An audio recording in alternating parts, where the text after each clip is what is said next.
अस्सलाम वालेकुम, मैं आपका मेज़बान मोहम्मद दानिश आपके साथ दोबारा मौजूद हूँ। आज हम डॉक्टर साहब से कुछ दिलचस्प क्वेश्चन करेंगे। तो सब पहले तो ये बताएं कि WHO ने कल फिर एक दो दिन में ये कहा है कि हमें कोविड-19 के साथ जीना पड़ेगा, हमें मतलब इसी के साथ ज़िंदा रहना पड़ेगा। तो आप क्या कहते हैं इस बारे में?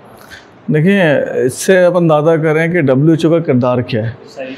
अगर WHO को ये बात पहले से मतलब ये पहले से वो इंडिया देते हुए आ रहे हैं कि जनाब जो कोविड-19 जो है वो एक तवील अरसे तक चलेगा।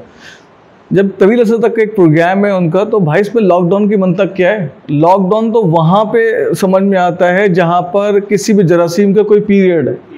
अब ये मतलब आप स्पेल पे स्पेल चला रहे हैं दुनिया में मुख्तलिफ जगहों पे, और जब आप ये दुनिया को कह रहे हैं कि जी आपको इस जरासीम के साथ रहना है, तो भाई आप फिर अपनी आज़ादी को क्यों सलब करें? अपनी ज़िंदगी को बचाने के लिए, अपनी ज़िंदगी को एंजॉय करने के लिए आज़ादी के साथ काम करें।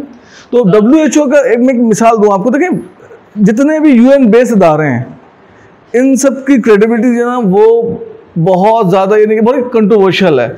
आप देख लें दुनिया में जितनी बड़ी जंगें हुई, जो मामलात हुए, उन सब के अंदर यूनाइटेड बेस्ड जितनी भी NGOs हैं वो सब शामिल रही हैं।